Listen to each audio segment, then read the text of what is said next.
Amén. Aleluya a nuestro Dios, amén. Sea bienvenido, tome su lugar pues en esta hermosa mañana. Gracia y paz de nuestro Señor Jesucristo para cada uno de los que estamos en este lugar y sean todos bienvenidos, amén. Le damos la bienvenida a Sergio Caballero Sánchez, ¿es correcto? Bueno, eres Sergio Caballero, ¿sí? Bienvenido sea Sergio, damos gracias a Dios por tu vida. Qué bueno que nos acompañas en esta mañana. Sergio Caballero, siéntete bienvenido, por favor. Ok, amados hermanos, nosotros vamos ahora a escuchar la voz de nuestro Señor. Amén.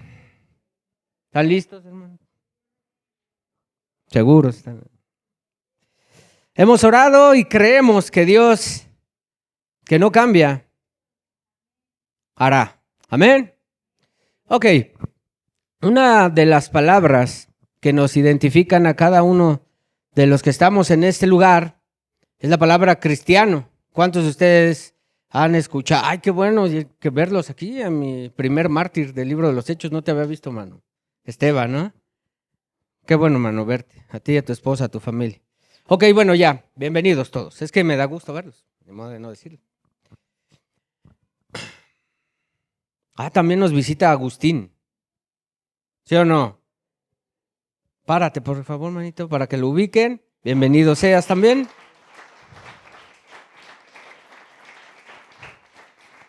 Dios te bendiga, manito. Bienvenido. Y bueno, pues ya el hermano Yair, pues ya. Ok, bienvenidos, hermano. Yo decía que una de las palabras que identifican a cada uno de los que estamos en este lugar es cristiano. Preguntan y te dicen, oye, ¿y tú de qué religión eres? ¿Cómo? Esa pregunta de repente nos incomoda. No sé usted, pero a mí sí. Y yo, bueno, pues nos dicen cristianos. Tú eres cristiano. Cristiano es una persona que en la identidad de la misma palabra ha entregado su vida a Cristo. Un cristiano es alguien que le ha entregado su vida a Cristo. Por eso las personas nos identifican a los cristianos como a todas esas personas las cuales toda su vida trata de Cristo. Bueno, por lo menos eso es lo que debería de ser, amados hermanos. Cuando tú recuerdes que tú eres cristiano, se trata de que Cristo es tu Salvador, pero también es tu Señor. Único y suficiente. Que ser cristiano implica vivir para Cristo, para su gloria. Para los cristianos, nuestra vida debe estar dirigida siempre por Dios por medio de su palabra. Y los cristianos también hacemos lo que Dios dice y evitamos lo que Dios dice que evitemos. Por esto, ser cristiano en el sentido real del término es ser un seguidor incondicional de Cristo. El mismo Señor Jesús dijo que sus ovejas oyen su voz y lo siguen. Eso lo dijo en Juan 10:27. El nombre cristiano demanda un amor profundo por Cristo, una lealtad a Él, una fidelidad a Cristo, pero también una sumisión a su palabra. En aposento alto, el Señor Jesús le dijo a sus discípulos, ustedes son mis... Mire, no se lo voy a parafrasear, no me gusta parafrasear mucho. Vaya conmigo a Juan capítulo 15, versículo 14, para que usted constate lo que el Señor Jesús le dijo a sus discípulos. Él le dijo, ustedes son mis amigos, y aparece una condicionante en esta amistad que brinda Jesús. La condicionante es si hacen lo que yo les mando. Antes dijo a las multitudes que se agrupaban para escucharlo. En Juan 8:31 les dijo a todos aquellos que querían escuchar las palabras que Jesús enseñaba, les dijo, si ustedes permanecen en mi palabra, serán verdaderamente mis discípulos. Y también en otro lugar dijo, por ejemplo, ahí mismo en Juan 12:26, por favor, hermana Fernanda, ¿qué más dijo el Señor? Él dijo, si alguno me sirve, sígame, y donde yo estoy, allá estará mi servidor. Si alguno me sirve, mi Padre le honrará. ¿En qué versión estamos allí, hermana? ¿Estamos en la 60? Es la mejor. Tienes 10.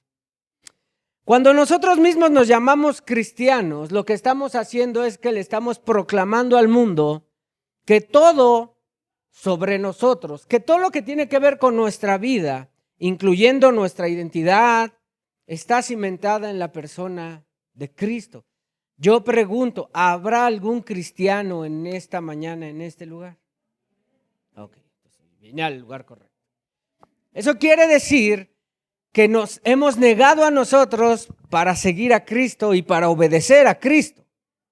Ahora, hay una ironía en esta introducción pequeña que estoy dando. El término o la palabra cristiano solo aparece 3 veces en la Biblia. 3 veces aparece la palabra cristiano en la Biblia. Entonces, por ejemplo, si usted a alguien le regala una Biblia y le dice, ¿quieres saber qué es lo que un cristiano hace? Y le regalas una Biblia, va a haber grandes complicaciones, porque la Biblia no habla mucho o no usa mucho el término cristiano.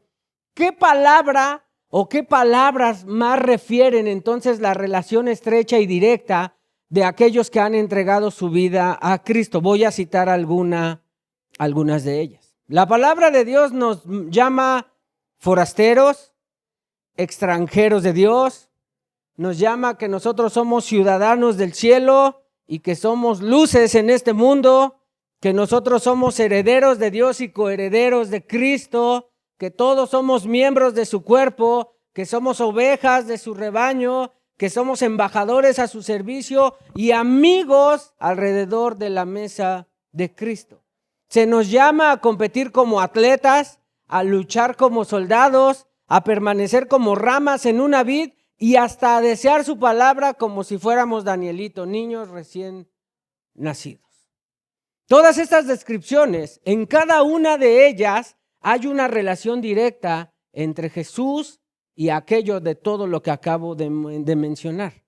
No obstante, la Biblia, la palabra de Dios, utiliza una metáfora con más frecuencia que cualquiera de estas que acabo de nombrar. Y esta es la imagen de un esclavo. El texto base del día de hoy se desprende de este concepto. ¿De cuál? De ser un esclavo de Cristo. La palabra esclavo que usted va a encontrar en la Biblia es la palabra siervo. Pablo, siervo de Jesucristo. Es la misma palabra, esclavo. Vaya conmigo a la primera carta de los Corintios, capítulo 6, versículo 19, y después leeremos el versículo 20. La primera carta que debería ser, ¿cuál? La segunda, pero se nos perdió una. Ahora, para todos aquellos que ya sabían ese dato, lean, por favor, en voz alta, en español y con la ayuda de Dios en su corazón. 1, 2, 3.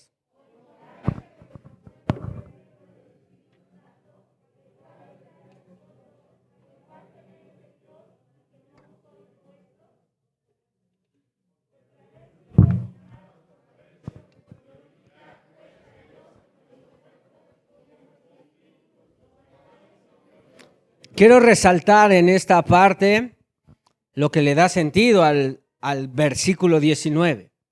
Porque han sido comprados por precio. Digan amén. Todos los que estamos en este lugar y pertenecemos a la iglesia de Cristo, somos de Cristo porque Él nos compró. Eso implica que le pertenecemos a Él y que Él es nuestro amo. El Nuevo Testamento refleja esta perspectiva. Ordena a los creyentes a someterse a Cristo. ¿Cuánto? ¿Poco o completamente? Lo que quiere decir entonces que verdaderamente Cristo es nuestro amo. Cuando usted ve en la Biblia esto, hay un problema entonces. En las congregaciones de hoy día no se está predicando mucho este tema. Nosotros escuchamos más cosas como el cristiano tiene que ser alguien de éxito, tu salud tiene que estar bien porque como eres hijo de Dios y por la llaga de Cristo fuimos todos curados, entonces las enfermedades no tienen que ver con los hijos de Dios, o de la riqueza, porque como Cristo se hizo pobre para que nosotros seamos ricos, hablan de prosperidad, de dinero, en fin, hablan de buscar y encontrar la felicidad en esta tierra. Con frecuencia nosotros entonces escuchamos que Dios ama a las personas de manera incondicional y que Dios quiere que todos ellos sean lo que se les ocurre que sean, porque como Dios es Dios y Él es su Padre, entonces Dios está obligado a hacer tal o cual cosa. Sacando a relucir la ambición personal, la realización personal, la gratificación personal, todo esto ha llegado a ser parte del lenguaje del cristianismo evangélico el día de hoy. Por eso es un problema que de repente podamos entender esa relación que existe entre Cristo como amo y nosotros como esclavos. De ahí se desprende el título de la predicación de hoy. El título es El costo de tener un buen amo. Entiéndase costo como por precio. Nosotros tenemos un buen amo, hermanos, pero hay que pagar un precio. Tu salvación y la mía fue gratis, pero se pagó un precio. Digan amén. Así es como ocurre. Entonces, la comprensión del Nuevo Testamento acerca de la relación del creyente con Cristo no podría ser más opuesta. Es el amo, Cristo es el amo y el dueño, y nosotros somos su posesión. Nosotros le pertenecemos a Él. Nosotros podemos cantar mi Cristo, mi Dios, sí, pero en realidad cuando tú te has arrepentido y has entregado tu vida, la relación correcta es Él y nosotros le pertenecemos a Él. Él es el Rey, Él es Señor y Él es el Hijo de Dios. Nosotros somos sus hijos, somos sus objetos, somos su creación y somos subordinados de Él. En una palabra, nosotros somos sus esclavos y debemos seguir sus ordenanzas. Para poder profundizar sobre el tema, debemos apoyarnos en el principio que nosotros sí entendemos mejor, porque la palabra está más ligera y nos ayuda a entender mejor. ¿Cuál es ese? Ser un discípulo de Cristo. Pero tú no puedes ser un discípulo de Cristo si no eres un esclavo de Cristo. Por eso ahora, no para suavizarles a ustedes, sino para que tengan una amplitud más de mente, me voy a apoyar en un texto que habla del precio de ser discípulo, entendiendo la perspectiva amo-esclavo, el costo que tiene tener un buen amo. Así es que vaya conmigo, por favor. El discípulo hará lo que el maestro enseñó. Vayamos a uno de los orígenes que la palabra de Dios nos enseña. Lucas capítulo 14. Y hoy les tengo noticias, solo vamos a leer 10 versículos. Está celebrando un carro allá afuera. Vaya conmigo a Lucas, el capítulo 14, el versículo del 25 en adelante. Lo vamos a leer de corrido y luego vamos a regresar para puntualizar. ¿Estamos? Versículo 25 declara: grandes multitudes iban con él y volviéndose les dijo: si alguno viene a mí y no aborrece a su padre y madre y mujer e hijos y hermanos y hermanas y aún también su propia vida, no puede ser mi discípulo. Y el que no lleva su cruz y viene en pos de mí, no puede ser mi discípulo. Porque, pregunta, ¿quién de ustedes, queriendo edificar una torre, no se sienta primero y calcula los gastos para ver si tiene lo que necesita para acabarla? Versículo 29. No sea después que haya puesto el cimiento y no pueda acabarla, todos los que lo vean comiencen a hacer burla de él, diciendo, este hombre comenzó a edificar y no pudo terminar. ¿O qué rey, al marchar a la guerra contra otro rey, no se sienta primero y considera si puede hacer frente con 10,000 al que viene contra él con 20,000? Y si no puede, cuando el otro está todavía lejos, le envía una embajada y le pide condiciones de paz. Así pues, escuche, conclusión de todo lo que está enseñando aquí. Cualquiera de ustedes que no renuncia a todo lo que posee, no puede ser mi discípulo. Amén. Volvamos al texto 25. Me llama la atención, Lucas es el médico griego que está investigando la vida, la obra, la muerte, la resurrección de Cristo. Es el que escribe, el mismo médico que escribe el libro de los Hechos. Es ese mismo Lucas, un griego, un médico de profesión. Y Lucas abre desde su perspectiva, desde su cosmovisión, que el mensaje del evangelio va dirigido a todas las personas. Van incluidos niños, van incluidos jóvenes, mujeres, personas ancianas, pero también va dirigido a no solo judíos, sino a todos los gentiles. Y es Lucas que en el versículo 25 declara que había multitud de gente que iban con Jesús. Nosotros debemos entender que hay muchas personas que siguen a Jesús. Hoy día hay muchas personas que creen que están siguiendo a Jesús. El Señor Jesús nunca ha tenido problema con que a sus seguidores les refiera palabras que los hagan meditar si realmente entienden el sentido del por qué lo están siguiendo.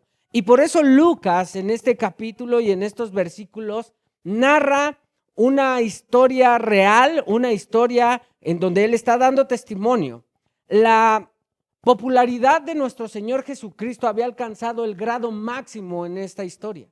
Muchas personas sabían que este hombre hablaba como quien tiene autoridad. Muchas personas habían constatado los milagros que él había realizado y de boca en boca su popularidad se había extendido por toda la región. De tal manera es que muchas personas, ya fuera en realidad porque sí habían descubierto algunos que él era alguien que había descendido del cielo, o simplemente otros por morbo de saber qué iba a decir, o algunos otros porque tenían hambre y querían bajarse un pan o un pescado, o algunos otros simplemente porque querían descubrir en qué podía él equivocarse. El punto es que por eso hay grandes multitudes que iban con él. A lo que Jesús hace una pausa y les va a cuestionar porque les quiere llevar al entendimiento cuál es la razón y el motivo por lo cual tú y yo seguimos a Cristo. Este es el tema central en esta mañana. ¿Por qué tú y yo seguimos a Cristo? Y aquí esta historia nos va a ayudar entonces a que el Espíritu Santo desnude nuestro corazón. ¿Por qué sigo a Cristo? ¿Por qué después de años que han pasado en donde yo he entendido que Él me ha salvado y me ha rescatado, tengo claro el motivo del por qué lo sigo, por qué sigo a Cristo? Porque yo tengo entendimiento de que aún ministro en su nombre y yo hago cosas para su gloria. Ok, en medio de tanta popularidad, cuando apunta a la razón por las cuales le están siguiendo, él les dice, el versículo 26, mija, es en medio de todo esto cuando él les dice, si alguno viene a mí, y empiezan a aparecer algunas cláusulas que él, siendo Dios, sabe que para nosotros son complicadas y difíciles de dejar de lado en este mundo. Y comienza nada más ni nada menos con la estructura de la familia, con las columnas de la familia. Las columnas de la familia, hasta donde yo tengo entendido, son papá, y mamá. Pero Cristo utiliza una palabra, y esta palabra aborrecer no quiere decir, o mejor voy a decir lo que quiere decir. La palabra aborrecer quiere decir en griego amar menos. Amar menos. Y Cristo lo que está diciendo entonces, si alguno me está siguiendo, si alguno viene a mí y no aborrece, no ama menos, primero a su padre y a su madre. Vivimos en una sociedad tan irónica que actualmente las personas caídas están atacando la base de la sociedad, ¿no es cierto? Cambiando la cuestión del género y bla, bla, bla. Pero basta con decir algo a alguien, decir, hermanos, vamos a tener una reunión familiar o le vamos a hacer la fiesta al patriarca, al viejito que cumplió 80 años. La verdad es que como familia somos, perdón que yo diga, pero somos malos familiares. Nos desgreñamos, nos picamos los ojos, nos medio reunimos en Navidad, si bien les va a los tradicionales, pero están hablando todo el tiempo mal de uno, no se hablan en los 364 días, pero a la hora de ser familia, no se metan con mi familia. ¿Cuántos saben eso que yo estoy diciendo? Con mi familia no. Ándale pues. Bueno, hay alguien que sí se mete con la familia y su nombre es Jesús. Para poner en orden y en claro una cosa, que Jesús está por encima de la familia. Y por eso va y ataca y dice algo muy bonito y nada romántico. Dice, y no aborrece a su padre y a su madre. Los que tuvimos malos padres, no es mi caso, gracias a Dios. Yo me bajo de ese barco. Pero acá habrá personas que tal vez tuvieron mal papá y mala mamá, o mala mamá y buen papá, o no sé, o los dos muy malos. Y entonces uno dice, uy, no. Así como yo entiendo la palabra aborrecer, esa es buena para mí. Yo sí los aborrezco. Si hay algo en donde yo digo amén, es ahí, pastor. Yo no tengo problema, yo tengo palomita. Yo puedo seguir a Cristo, ándale pues, ok. Ponte tu palomita y vamos a avanzar. Y luego pasa a donde surge la familia. Cuando dos personas se casan, surge la familia, está el matrimonio. Es la base de la sociedad, es la familia. Y entonces ahora Cristo pasa del padre y de la madre a la mujer. Ay, pero no aparece el esposo. Entienda que el esposo debe ir contrario a la mujer. Así es que a las esposas les dice, y al que no aborrece a su esposo, y otra vez, si te tocó un esposo chueco, dices, yo no tengo problema con eso. Y si te tocó una mujer que de sabia, salud hermana, que de sabia no tiene ni la S, tú dices también amén. No tengo problema con eso. No. Hay un grande problema, otra vez. Tú puedes no amar a tu esposa, pero si alguien se le queda viendo, no te metas con su esposa. Y lo mismo pasa con el oso roncador. Pero Cristo va a la estructura para enfatizar una cosa. ¿Qué es lo que Cristo quiere enfatizar aquí? En alguna parte Cristo nos dejó de verdad modelado que la familia no es tan importante como muchos de nosotros pensamos que lo es. Sí, vaya conmigo ahí mismo a Lucas, al capítulo 8, al versículo 19 al 21. A ver, pastor, esos piojos me los quiero matar ahorita, máteselos de una vez. Porque seguir a Cristo, entender que Él es mi amo y que yo por ende soy su subordinado, implica que yo sea obediente a Cristo. Y Cristo dice, si tú me sigues a mí, tienes que amar menos a tu papá, a tu mamá, a tu esposa en mi caso. Y ahorita nos vamos a meter con los otros personajes que te roban el corazón desde que nacen. En una ocasión, la madre y los hermanos de Cristo fueron a visitarlo. Y él aprovechó esa ocasión para dejar en claro una cuestión. En el versículo 19, si ustedes me ayudan, 1, 2, 3.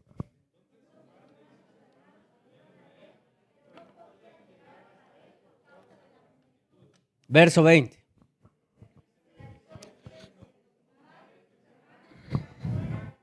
Paren ahí tantito. Ya vieron la multitud, ¿verdad? Y ya vieron a Cristo, que es el causante de la multitud. Y ahora ya vieron que del otro lado de la multitud apareció María con sus otros hijos, hermanos de Cristo. ¿Ok? Ahora lo quieren ver. Las personas que estaban hasta atrás comenzaron a decir, así como usted y yo, ya llegó la mamá de Jesús. Ay, ya llegó la mamá de Jesús. Ay. Si hubieran sido mexicanos y mexicanas, hubieran sacado, ¿cómo se llama ese? ¿Megáfono? Señor Jesús, ya llegó tu mamá. Ah, paren las prensas. Llegó su mamá. Se acaba la enseñanza, llegó su mamá. Lo interesante es qué hace Cristo cuando le dicen tu madre acaba de llegar.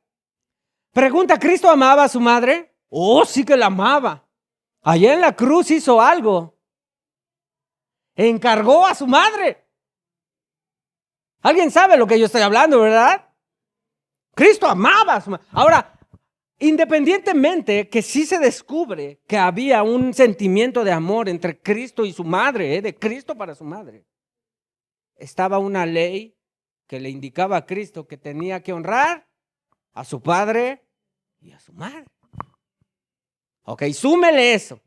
Ok, y entonces aquí empieza a esclarecerse todo. Bueno, versículo 21, ¿qué es lo que hace Cristo? Él entonces respondiendo les dijo, ¿qué le dijo?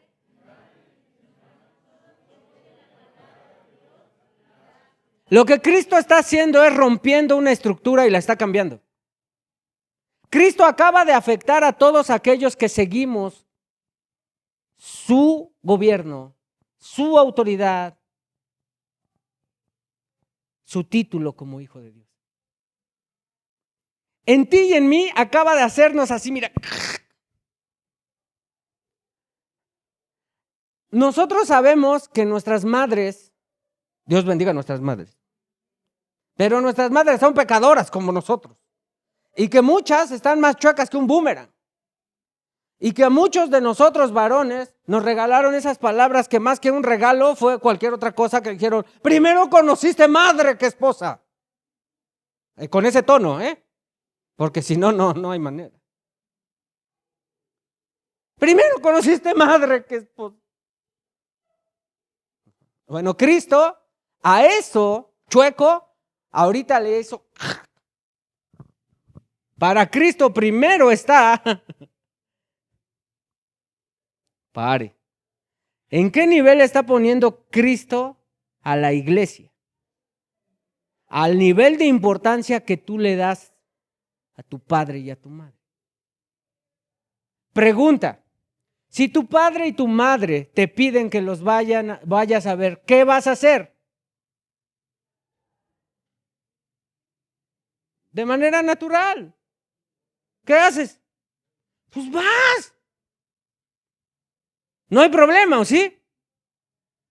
El problema es que en esta estructura nueva y cambiante, hoy, que es Día del Señor, yo veo a personas que se dicen cristianos que no están aquí.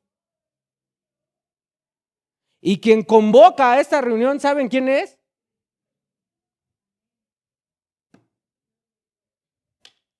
¿Sabe por qué se cae la tapa? Gravedad. No puede subir la tapa, 2 y 2 son 4 nada más, hermano. Avancemos pues, cristianos, porque este mensaje es para los cristianos. Amén. Entonces yo le dije, si volvemos, la palabra aborrecer no es odiar, sino amar menos, con lo que deja ver algo en Mateo. Lucas no usa las palabras que sí usa Mateo. Mateo 10:37. A ver, a mí me vas a demostrar con la Biblia, pastor, allá te voy, porque para eso usamos la Biblia. Todos los que quieren que se les demuestre, lean por favor el versículo 37. 1, 2, 3.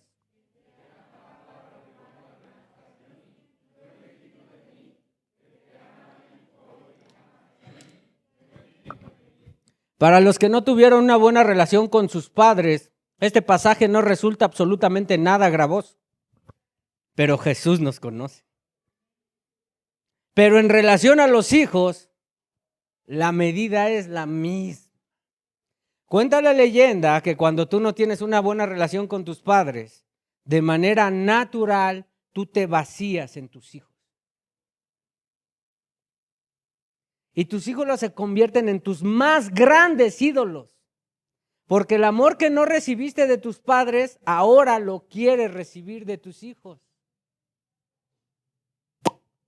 Pero Cristo dice que el que ama a su hijo o hija más que a mí, no es digno de seguirme.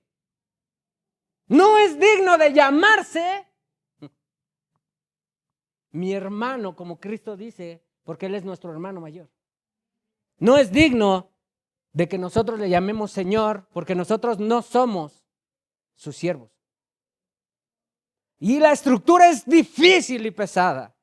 ¿Y por qué Cristo tiene que hacer esta pausa? Si por ahí pues si llevamos la fiesta bien tranquila, Jesús, mira tu popularidad, cuánto ha crecido. ¿Qué necesidad tienes de meter este freno? Escucha, no todo el que me dice Señor, Señor entrará en el reino de los cielos.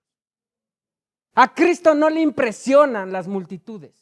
A Cristo no le impresiona la popularidad. Eso es lo que debemos aprender nosotros como líderes y como siervos de Dios. ¿Sabes algo? Te voy a regalar un anticipo. Si Dios quiere que construyamos un templo, hermanos, se los voy a anticipar. Aunque usted no participe en nada de lo que tenga que ver con construir el templo se va a construir para la gloria de Dios. ¿Sabe por qué? Porque Él es Dios. Así es mi Dios. Por eso me siento más viejo, pero más contento. Estoy más pelón, pero más contento. Porque sé quién es mi Dios. Sé en quién he creído, en quién he confiado. Ahora los hijos. No te metas con mis hijos. Porque si te metes con mis hijos, te voy a comer. Y Cristo se mete con tus hijos y con los míos. Si tú amas más a tus hijos que a mí. Ahora hay maneras de poder ver eso, ¿no es cierto? Las cosas son prácticas en el cristianismo. Pero, pastor, por favor, salgamos de los textos. Ok, yo creo que ya cada quien entendió lo que Dios nos está hablando. ¿Cierto o falso? Me encanta eso. Salgamos de ahí. Vuelve, por favor, hermana Fer, porque estábamos en Lucas 14. Y al final del versículo 26, habla de hermanos y hermanas. Pero no habla de hermanos y hermanos de la iglesia, Está hablando de la estructura familiar. Porque dicen, mira, yo sí, pues yo sé que no amo más a los hermanos, no hay problema. Tema por el cual muchos se enojaron. ¿Cuántos se enojaron la semana pasada? Somos cartas abiertas, hermanos.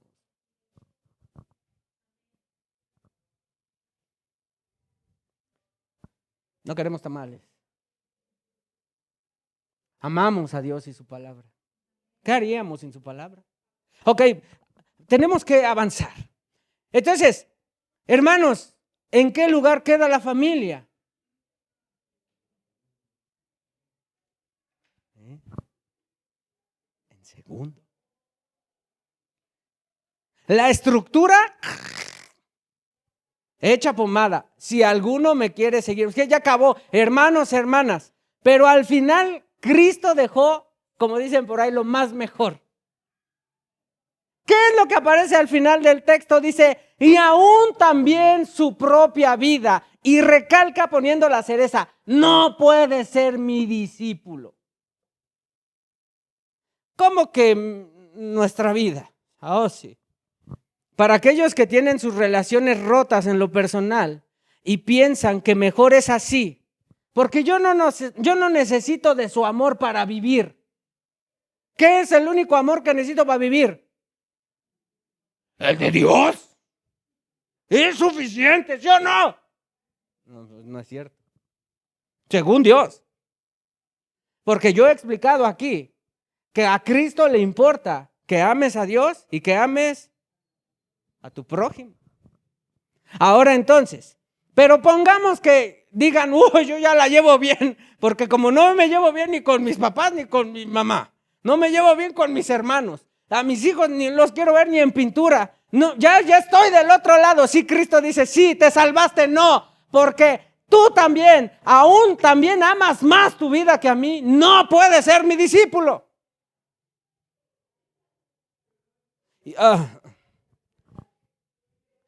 El texto nos lleva a la reflexión y a meditar, no amar más nuestra propia vida. ¿Qué implica? Tus sueños, tus anhelos, tus planes, etcétera, etcétera, etcétera. Las palabras concluyentes en estos versículos es que no se puede ser un seguidor de Cristo.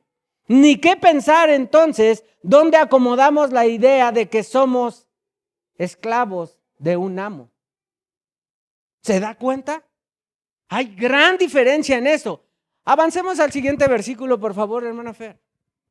Ayúdenme a leerlo, por favor, y dice: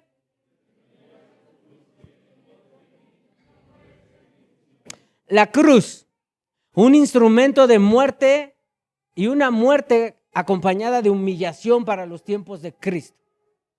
Para los tiempos del Señor sabemos que la peor muerte era para los peores delincuentes. ¿Sabe dónde se daba? En la cruz.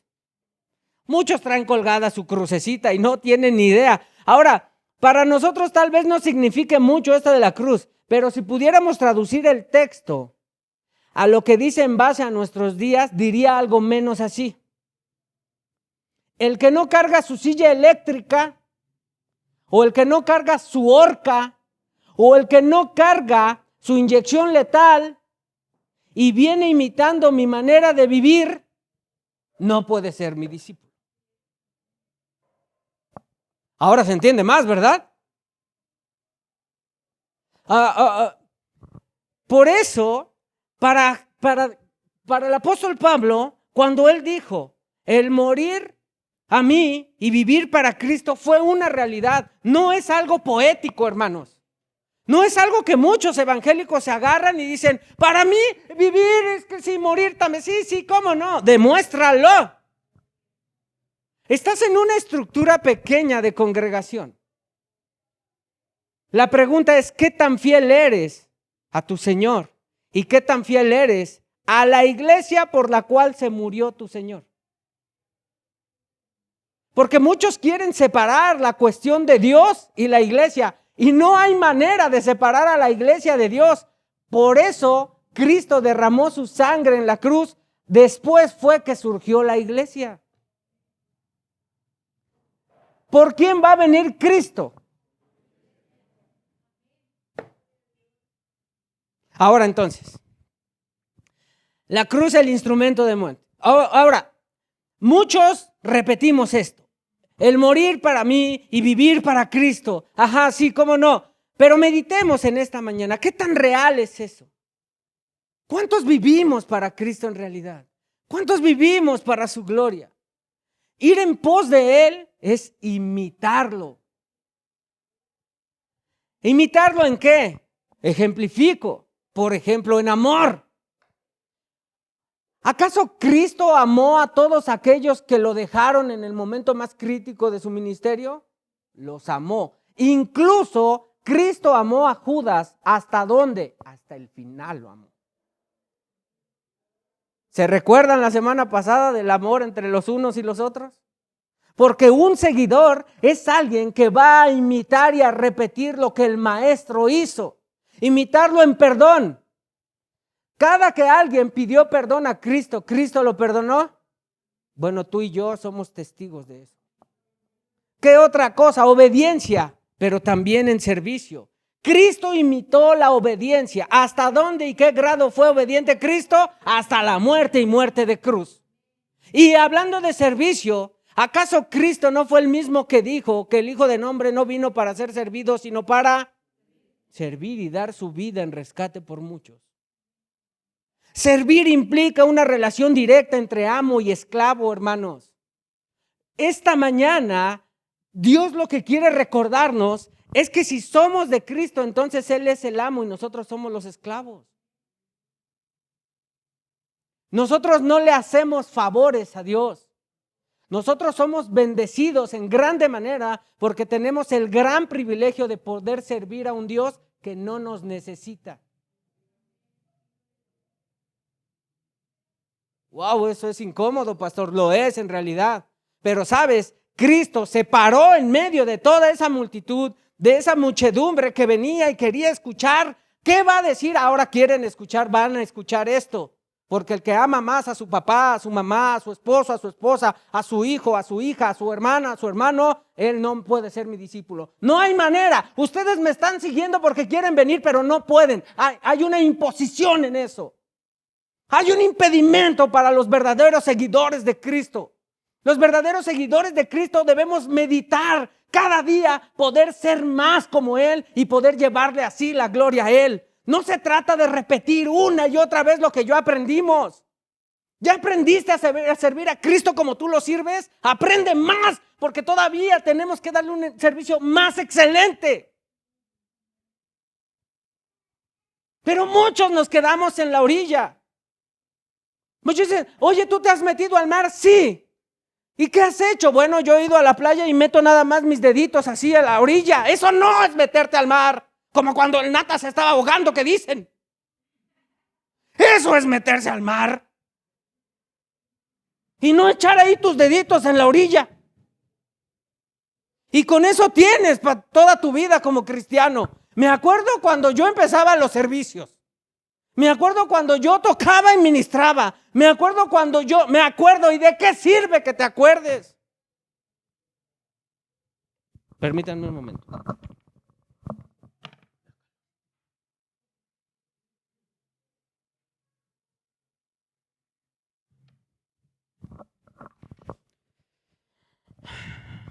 Servir implica una relación entonces entre amo y esclavo. ¿Por qué estás aquí sirviendo a Dios? Y entonces uno le quiere meter. ¿Sabes por qué? Porque Él es el amo. Y por si fuera poco, ¿sabes dónde está la bendición? Que puedo gozarme en medio del servicio que hago para Él.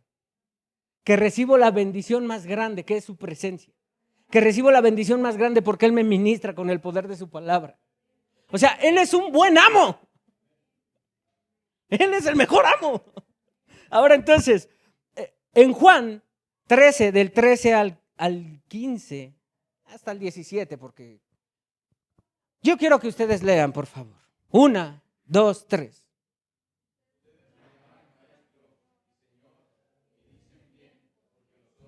Hay dos títulos aquí, ¿no es cierto? Maestro y Señor. ¿Qué función tiene un maestro? ¿Cuántos de ustedes fueron a la escuela? Ok, ¿cuántos de ustedes aprendieron el teorema de Pitágoras? ¿Sí? ¿Quién? Levante la mano. A ver, el hermano Yair levantó la mano. ¿Cuál es el teorema de Pitágoras? Excelente. ¿Cómo lo aplicas?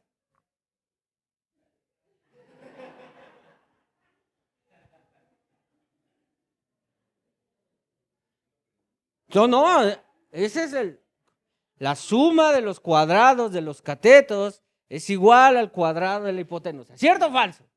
¿Cómo se aplica? En tu vida, Está muy elevado. Voy a este punto como ilustración. ¿Cuántos de ustedes fueron al bachillerato, hermanos? ¿Cuántos fueron a la universidad? ¿Cuántos visitaron un posgrado? ¿Una maestría? ¿Un doctorado? ¿No hay de esos?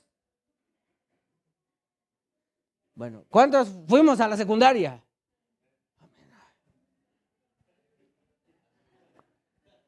En la secundaria aquí estamos. Historia de México. ¿Cuántos de ustedes se acuerdan de su maestro de historia de la secundaria? ¿Cómo se llamaba? El de segundo.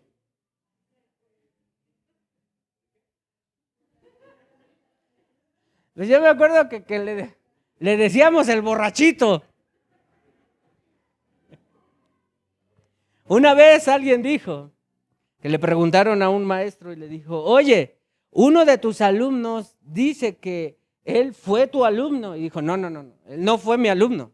Él iba a mis clases, pero él no fue mi alumno, porque mis alumnos imitan lo que aprendieron de mí. Ustedes me llaman maestro, y lo soy, pero no es lo mismo que tú vengas a la iglesia y que practiques lo que tu maestro te dice que tienes que hacer. Lo que te convierte en un seguidor de Cristo no es que aprendas la teoría, sino que vivas la teoría que aprendiste. Para que la suma de los cuadrados de los catetos tenga sentido, es que yo lo tengo que aplicar en mi vida. ¿Cuánto vale pi? En la vida usamos pi.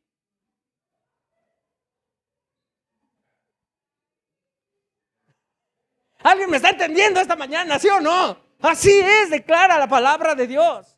Sí, avancemos, por favor, hermana, porque yo me tengo que ir. Pues si yo, ¿quién? El Señor y el Maestro, he lavado sus pies. Aquí está la enseñanza del servicio de unos con otros. Ustedes también, ¿qué? La instrucción es esta. Deben lavarse los pies. ¿Quién? Unos a otros. Siga leyendo, versículo 15.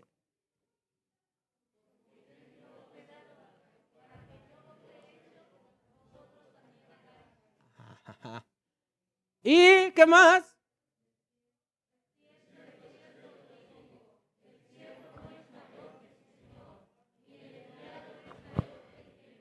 Y él concluye con esta gran bendición. Y dice, 17.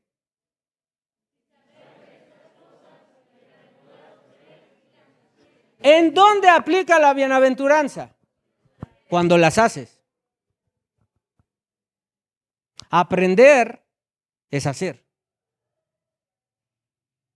Cristo es bien claro, hermanos. ¿Quién tenía que lavar los pies cuando llegaban las personas a las casas? Los esclavos. En aposento alto, todos los discípulos de Cristo, tú eres Señor, sí, tú eres Señor, pero no vienes a lavar. Y todos se sentaron y Cristo dice, aquí está. Ahora, como yo soy maestro, voy a enseñar. Ahora él se levanta, toma su balde con agua y su trapo y comienza. Y ya vio a Pedro, ¿verdad? Que es como muchos de nosotros. Ay, ahí viene el Señor. No, a mí no, porque Él es mi Señor, porque yo lo amo, porque es mi Señor. Y el Señor le enseñó grande cosa a Pedro. Pero Pedro, tú no entiendes nada. Porque ahorita lo que está aplicando la palabra de Dios en nuestros días, aquí y ahora, es cómo estoy sirviendo, no solo a Cristo, sino cómo sirvo a mis hermanos. Entonces yo te hago un favor, hermana Yolanda, porque vengo a predicarte la palabra de Dios. Viejo loco, no tienes ni idea. ¿Cómo que me haces favor? Honrado debes sentirte de saber que Cristo te llamó. ¿Quién viene a hacer favores aquí cuando servimos en el templo a nuestro Dios? Hoy tenemos que salir de aquí convencidos. ¿Por qué servimos a quien servimos? Y esa es la diferencia. Y eso es lo que marca la diferencia entre verdaderos siervos de Dios y simplemente personas que quieren seguir, pero que están incapacitados para seguir a Cristo. Todo servicio de Dios tiene un precio, hermanos. Se sacrifica tiempo, se sacrifica dinero y también mucho esfuerzo, hermano. Mucho tiempo, mucho esfuerzo. Pero ¿sabe qué? Pero somos bienaventurados cuando lo practicamos, porque nosotros sabemos que Dios nunca se queda con las manos llenas. Dios nos bendice de todas, de múltiples formas. Dios es bueno con nosotros. Y entonces dice, no puede ser mi discípulo. Volvamos entonces a Lucas, hermana, para irnos. Lucas 14 del 28 al 30, por favor. Y ahora viene el primer paréntesis que habla después de que si tú amas menos y que tú amas. Dice, lean conmigo, 1, 2, 3. Porque ¿quién de ustedes queriendo edificar una torre no se sienta primero y calcula los gastos a ver si tiene lo que necesita para acabarla? Versículo siguiente, por favor. No sea que después que haya puesto el cimiento y no puede acabarla, todos los que lo vean comiencen a hacer burla. Versículo 30, diciendo, este hombre comenzó a edificar. La importancia de seguir a Cristo como Señor radica en ser conscientes del precio que tienes que pagar cuando decides servirlo a Él.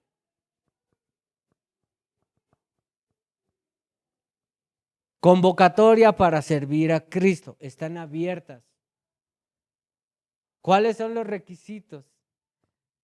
Amar al Señor tu Dios por sobre todas las cosas y amar a tu prójimo como a ti mismo. Eso es todo. Y ya, pastor, pues eso es todo. No necesitas pagar indulgencias. No necesitas venir de rodillas y que te sangren las rodillas. No. Ni que me invites a tu casa. No, eso no tiene nada que ver. Yo soy pura mula como tú. Es un regalo. Ahora entonces, en este pasaje, Cristo hace una ilustración de la torre. ¿Para qué servía la torre esta de la que habla de los que calculan? Los que sembraban, construían torres y se subían a la torre para vigilar sus sembradíos. Porque de arriba sí saben que se ve mejor. Para nosotros, ¿cómo lo aplicamos aquí? Me acuerdo que de niño siempre me llamaba la atención mucho las construcciones que hacían aquí, la autoconstrucción. Siempre dejaban en el primer nivel varillas salidas que eran, servían para colocar botellas de vidrio encima de ellas. ¿Se acuerdan? ¿Sí llegaron a ver? Y yo decía, ¿y para qué es ese? No, es que dejaron las varillas para que algún día construyan más. Ya se murieron 3 generaciones y las botellas tienen más lama que nada, hermanos. Porque pues si vas a hacer la casa de una planta, pues hazla bien. Pero ellos quieren hacer más. Bueno, cuando tú quieres servir a Cristo, ¿cómo sirves a Cristo? Aquí nada más, no. Es una parte.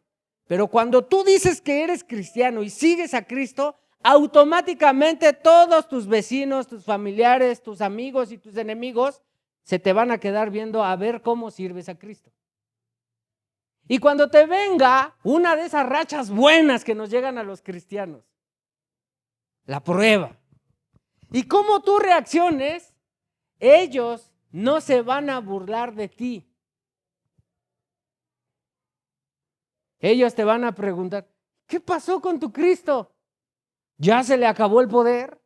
¿Y qué pasó con tu Dios? ¿No que te ama tanto? Mira cómo estás. Ya vente, vamos a que te hagan una limpia. Deja esas cosas, no sirven.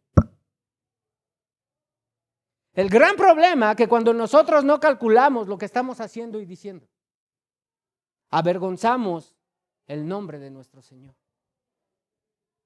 Es lamentable personas que de repente las ves. ¿Cómo que? O sea, las ves. Es que me estoy moviendo porque me estoy quedando.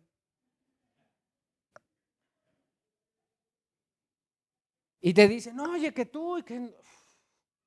Y tú. Y te dicen, y digo, no, yo no. Y yo, ¿por qué no? No, porque Cristo es mi Señor y yo soy cristiano. Yo también. Oye, qué buena onda. Oh, so guapo. Wow, ¿cómo han cambiado las cosas? Oh, ¿cómo han cambiado las cosas hoy día, hermanos? No, nosotros también somos cristianos. ¿En serio? Sí, tengo impreso el Salmo 23 en el muro de mi comedor. ¿Qué hubo? That's all. Eso no es ser cristiano. Ser cristiano es una relación entre el amo y el esclavo. Y lo que Cristo dice, eso lo voy a hacer, porque eso satisface no solo a mi Señor, sino satisface mi vida, porque entiendo el propósito por el cual es mi Señor. Cristo es mi Señor. Vamos a acabar, hermana Fer, verso 31 y 32. Lean los que ya nos fuimos. 1, 2, 3.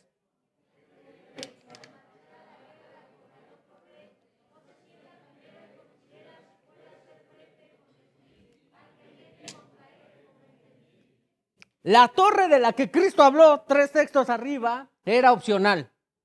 Porque dijo, el que se sienta calcula. Si le sale que la construya y si no, que no la construya. ¿Cierto o falso? Pero aquí está hablando de una batalla, hermanos. Y las guerras son reales, hermanos. Pero aquí aparecen 2 rivales.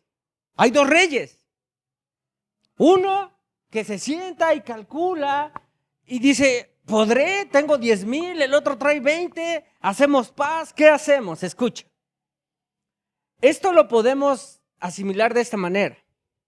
Hay un primer rey que aparece ahí, que nosotros conocemos en la Biblia, que Él es Rey de Reyes y Señor de Señores. Su nombre es Jesús.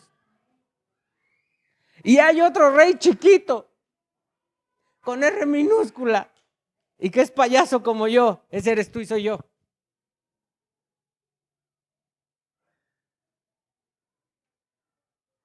Ahí viene una guerra y una batalla, hermanos. Cristo dice, espérate, yo no necesito matarte. La medida es para que tú me sigas, es que tú mueras a ti. Dios no te mata. Dios te da vida. Y ahora entonces la cuestión se pone muy interesante, porque la vida del cristiano se trata de Cristo, de su reino, de su gloria, nunca de tu reputación. La conclusión es pues la siguiente, versículo 33, por favor, hija. Lean 1, 2, 3.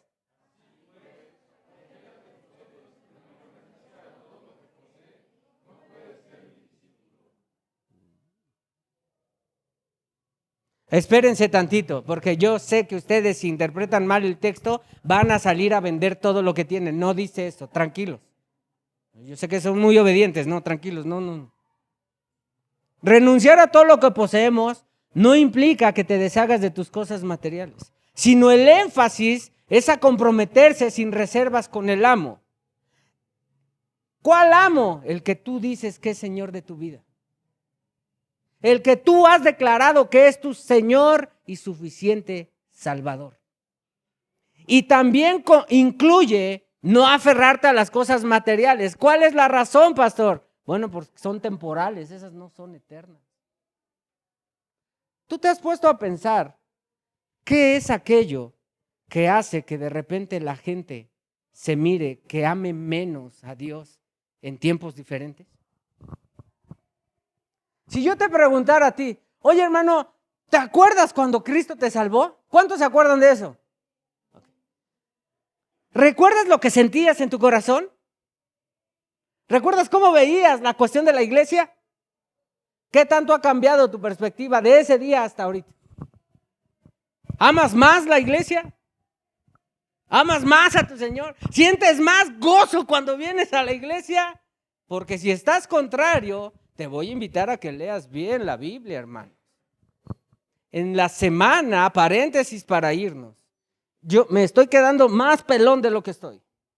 Y yo iba con Dios y decía, ¿cómo hacemos, Dios? La iglesia tiene un crecimiento natural. Todos saben eso, ¿no es cierto?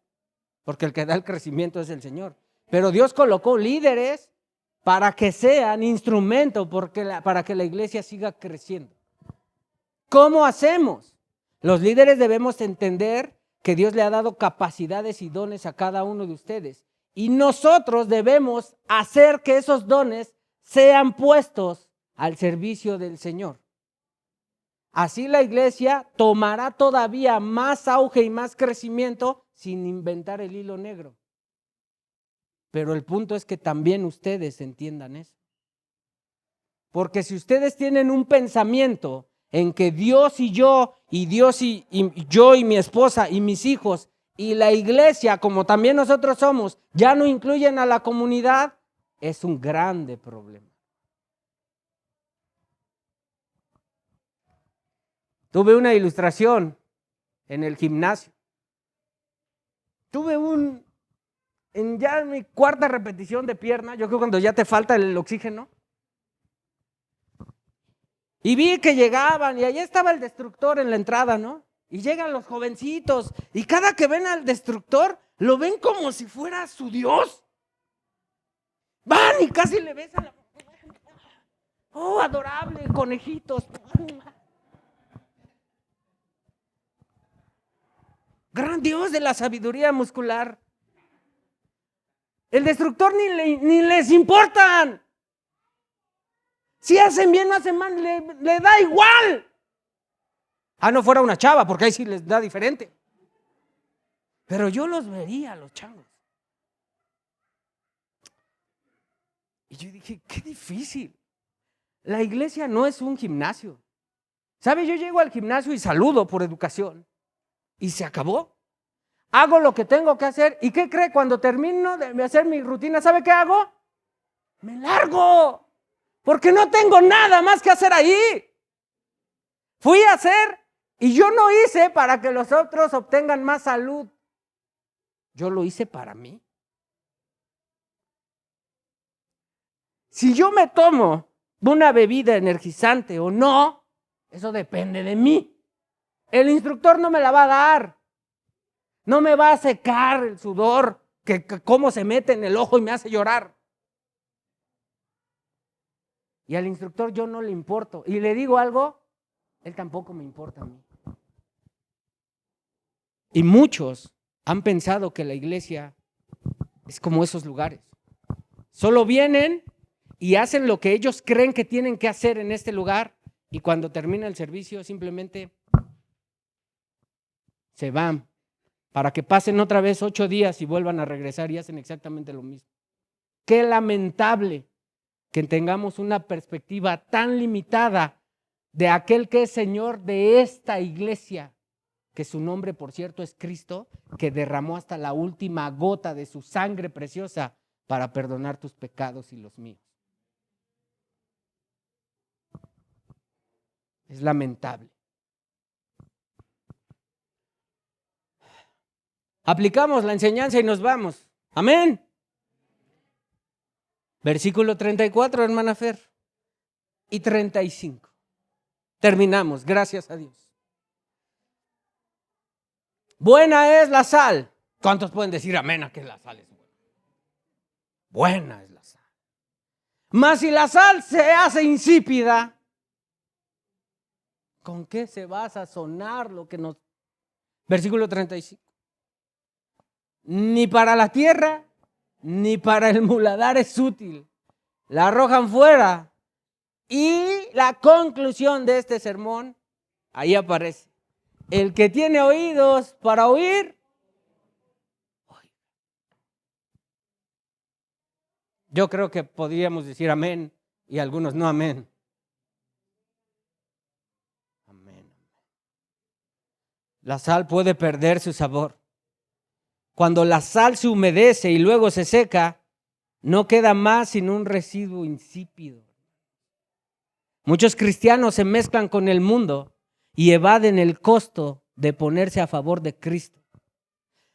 Pero Él ha dicho que si los cristianos pierden su distintivo sabor a sal, para Él dejan de tener valor. Ser cristiano, ser discípulo o ser siervo tiene un alto precio. Pero cuando recuerdas que el alto precio en realidad por tu pecado y el mío fue pagado, entonces comprendemos que aquel que nos llamó es digno de ser honrado por medio de la obediencia y de nuestro servicio. Que el mismo sentir que hubo en Cristo esté sobre cada hermano de la congregación Jesús es Rey. Cristo, solo recordando lo que dice Filipenses, siendo en forma de Dios, no estimó él ser igual a Dios como cosa que aferrarse, sino que se despojó a sí mismo, tomando forma, ¿sabes de qué? De esclavo, hecho semejante a los hombres. Que Dios conceda una mente y un corazón de siervos para gloria y honra de su santo, bendito y poderoso. Aquí hay una canción. Si tú la buscas, Fer, y la vamos a pasar ahí, se llama Siervo para tu gloria. La hemos cantado en el último mes 2 o 3 veces, pero yo quiero que no solo la canten, sino que la vivan. ¿La tienes, hija? Dale ahí. Solo voy a leer y parafraseo para retirarme de este lugar. Siendo en forma de Dios, Él es rey de toda la creación. Filipenses, de siervo se vistió. Hasta lo sumo Él se humilló, sufrió la muerte en su misión, una horrenda muerte que fue en la cruz. Y ahora aquí viene otra parte, bíblico. Inmenso amor le hizo descender. ¿A qué? Y entonces tú y yo, pecador, ¿a qué hora perdimos el valor de servir a aquel que vino a servirnos antes? ¿Qué tan ligero es para nosotros perder el foco de la gloria de Dios? Que Dios bendiga su palabra verdaderamente y que Dios ministre en nuestros corazones. No tomemos en poco lo mucho que Dios ha hecho cuando envió a su Hijo para ejemplificar la manera en la cual tenemos que servirnos unos a otros. No se trata simplemente de realizar las cosas, sino se trata de darle la gloria a Dios. Que el Señor les bendiga y que el Señor les guarde.